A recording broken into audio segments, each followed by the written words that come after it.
Za praznike nisi sam. Žalostna je resnica, da so za praznike mnogi ljudje obupani, osamljeni. Če si med osamljenimi tudi ti, te želim spodbuditi, nisi sam, čeprav mogoče globoko čutiš v svoji notranjosti to. Seveda je življenje velikokrat težko. Še posebej med prazniki, ker smo mogoče pred kratkim izgubili ljubljeno osebo in smo ostali sami. Mogoče se soočamo s težko boleznijo.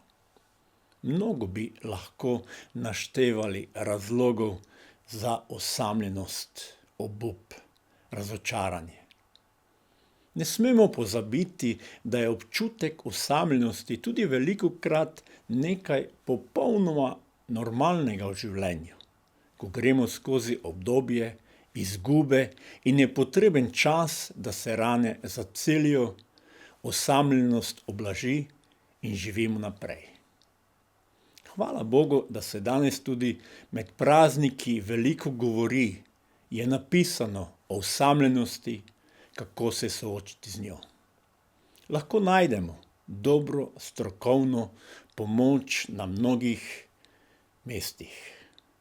Zato se jaz ne bom spuščal v stroko, ki ima veliko več psihološkega znanja o osamljenosti od mene. Želel pa bi se bolj dotakniti človeške osamljenosti z duhovnega vidika. Božični prazniki so povezani globoko z duhovnim nadnaravnim. Že od samega nadnaravnega spočetja Jezusa, razodetju angelov, njihovega petja, slava Bogu na višavah in mir ljudem na zemlji, do poznejšega čudežnega delovanja Jezusa in na koncu samega vstajenja od mrtvih, je govora o nadnaravnih, duhovnih stvareh, ki jih ni tako enostavno sprejeti, verovati v njih. Zato vas spodbujam, da takoj ne obupate, ko bomo nadalje govorili o nekaterih duhovnih resnicah, ki jih razodeva Sveto pismo in so povezane z Jezusovim rojstvom in tudi človeško osamljenostjo. Jezus je za sebe dejal: Jaz sem luč sveta. Kdor hodi za menoj, ne bo hodil v temi, temveč bo imel luč življenja. Na drugem mestu v Svetem pismu pa imamo zapisano: In luč sveti v temi, a tema je ni sprejela. Vrste, ki sem jih prebral, so zapisane v Janezovem evangeliju. Življenje je eden velikih pojmov Janezovega evangelija. Janez povzdigne Jezusa na raven Boga, ki je življenje. Jezus je luč sveta, ki razsvetljuje Boga v temi. Jezus mu dejal: Jaz sem pot, resnica in življenje. Nihče ne pride k očetu drugače kot po meni. Če ste spoznali mene, boste spoznali tudi mojega očeta. Od zdaj ga poznate in videli ste ga. Filip mu je rekel: Gospod, pokaži nam očeta in zadosti nam bo. Jezus mu dejal: Filip, toliko časa sem med vami in me nisi spoznal. Kdor je videl mene, je videl očeta. Kako moreš ti reči: pokaži nam očeta? Odlomek nam govori, kdo je v resnici Jezus. Janez zapiše besede, ki jih je izrekel Jezus, da je pot, resnica in življenje. To so besede, ki jih lahko izrečemo samo za Boga. Zato je Jezus z razodetjem resnice šel do konca in na koncu zaključil: Kdor je videl njega, je videl očeta, v bistvu Boga. Za učence je bil to šok, saj je Filip takoj odreagiral in prosil Jezusa, naj jim pokaže očeta. To je tudi šok za mnoge ljudi danes. Tudi meni v začetku ni bilo lahko sprejeti, da je Jezus Bog človeški podobi. Mnogi praznujejo božične praznike in se obdarujejo, imajo božič za družinski praznik, pa le malo vedo ali sploh nočejo imeti opravka z Jezusom. Zakaj? Ker smo v uvodu tudi prebrali: in luč sveti v temi, a tema je ni sprejela. Eden od vzrokov, zakaj je človek tolikokrat osamljen, je tudi ta, ker je v duhovni temi. Obstaja duhovna resnica, ki jo ne moremo takoj videti, da je človek brez Boga, Jezusa v duhovni temi. Da lahko spregledamo temi, rabimo luč. Jezus nam ponuja svojo luč, zato dovolimo, da nam razsvetljuje Boga in njegov odnos do nas. Božja beseda nam razodeva, da nas pozna. Poznaš moje sedenje in moje stajanje.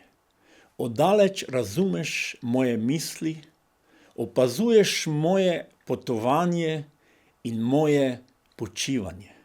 Z vsemi mojimi potmi si seznanjen. Bog je z vsemi našimi potmi seznanjen. Kaj to pomeni? Da nismo sami. A to pomeni tudi tedaj, ko se počutimo osamljenega? Ja, tudi tedaj. Še več, Bog nas ljubi. Bog je namreč svet tako vzljubil, da je dal svojega edinorenega sina, da bi se nihče, kdor veruje vam, ne pogubil, ampak imel večno življenje. Zakaj je prišel Jezus? Najprej, ker nas Bog ljubi in potem za naše grehe.